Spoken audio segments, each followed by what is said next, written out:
আগেই সন্দেশখালী নিয়ে রাজভবনের দ্বারস্থ শুভেন্দু অধিকারী। সন্দেশখালীতে রাজ্যপালের হস্তক্ষেপের দাবি করলেন শুভেন্দু অধিকারী। রাজ্যপালকে 24 ঘন্টা ডেডলাইন শুভেন্দুর।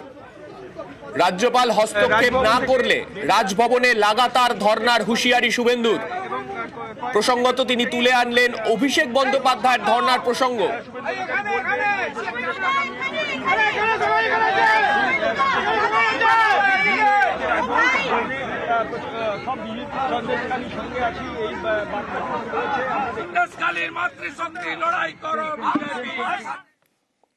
রাজ্যপাল আজকে ফিরুন আমরা দাবি করছি। এলাকায় কালকের মধ্যে পৌঁছান, 144 প্রত্যাহারের ব্যবস্থা করুন, ইন্টারনেট চালু করুন। মমতা পুলিশ ফেল করলে সেন্ট্রাল ফোর্স ডিপ্লয়মেন্ট করে জনগণের মানবাধিকার এবং তাদের যে সংগঠিত মানুষের যে রোষ আন্দোলন তাকে কোনোভাবে সরকারি ক্ষমতা দিয়ে পদদলিত করতে বিজেপি দেবে না।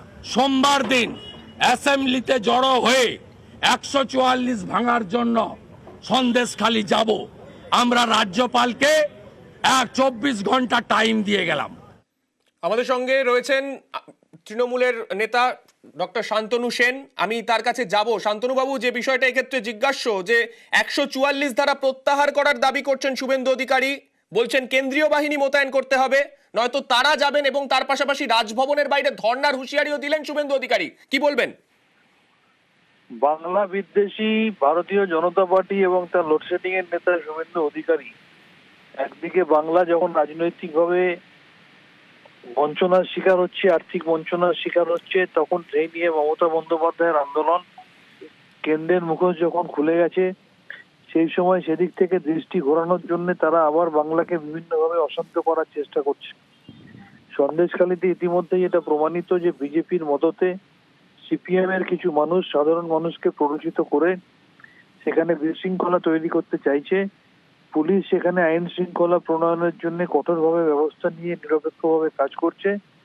সেখানে বিজেপির নেতা নেত্রীরা আবার চাইছে কেরোসিন তেল নিয়ে গিয়ে সেখানে আবার আগুন জ্বালাতে। তার কারণ আগুন জ্বালানোই তাদের কাজ, বাংলাকে অশান্ত করাই তাদের কাজ।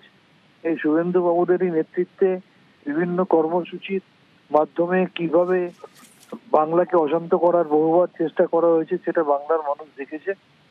তারা যদি আইন হাতে তুলে নেয়, প্রশাসন কঠোরভাবে যা প্রশাসনিক পদক্ষেপ নেওয়ার তা নেবে, এবং এই বাংলা বিদ্বেষী বিজেপি যারা বাংলায় আগুন লাগাতে চায় তাদের। বেশ, ধন্যবাদ শান্তনু বাবু। যে বিষয়টা আমরা দেখলাম, বিজেপির তরফে আগুন জ্বালানোর চেষ্টা বলে কটাক্ষ করলেন তৃণমূল নেতা শান্তনু সেন। আমি আরো একটা